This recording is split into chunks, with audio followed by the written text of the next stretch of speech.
Happening now, a possible warning for Iran. Fox News can now report the Pentagon is upgrading its largest conventional bombs, making them more precise and giving them more burrowing power. These bunker buster bombs could enable the U.S. military to destroy Iran's heavily defended and in some cases deeply buried nuclear sites. Michael Singh, former senior director of Middle Eastern Affairs at the National Security Council, joins us now. Hi, Michael. How are you? Hi, Arthel. So do you feel like this is more of a power move, a bully move, if you will, or is there a real cause for concern?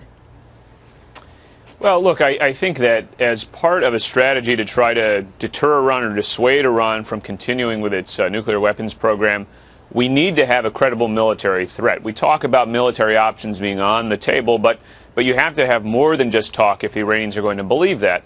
And this sort of step, taking improvements on this very large bunker-busting bomb, which really only has one target in mind, that buried nuclear facility called Fordo in Iran, is certainly one step to establish that military credibility. And it has that target because that particular nuclear enrichment plant is underground, deeply underground. So how accurate is this 30,000-pound bunker buster bomb we're talking about? Well, I couldn't tell you specifically. I don't know. But essentially the way these bombs work, any bunker buster like this, is it burrows into the ground and has a delayed fuse, and then it explodes underground, essentially. And the bigger the bomb, the bigger the explosion. And that's operative principle here. And the bottom line is because you can't get the Fordo by air, so you've got to go down deep under. So that's the main idea there. But let's talk about Ahmadinejad. I think you can talk about that for sure. And his reaction. The idea is to say once again, hey, listen, if you don't come to the table with more diplomacy, if you will, this is what could happen to you. This is what's looming in your future. But is he listening? Does he ever?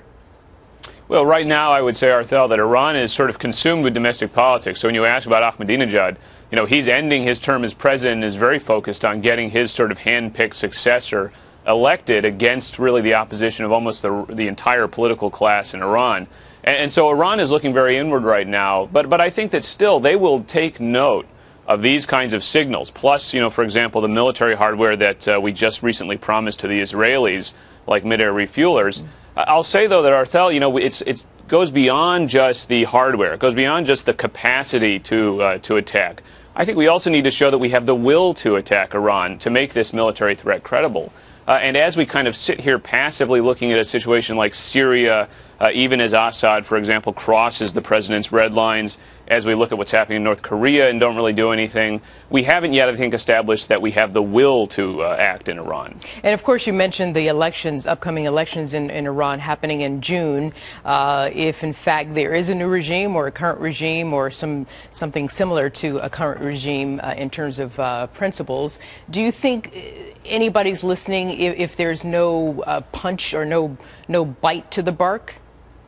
Well, there has to be that bite. I think you have to have a comprehensive strategy against Iran. The sanctions are a part of that.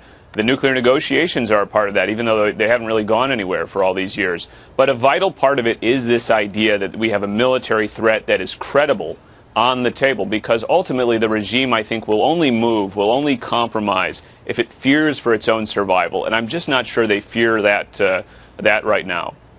I have to go, but of course we just leave it out there. There's, of course, Israel, and wondering if this new development with this bunker buster will increase or decrease their chances of a unilateral bombing of Iran. So, unfortunately, I have to leave it there. It's a teaser. We'll talk about it next time. Michael Singh, thank you very much. Thanks, Arthel.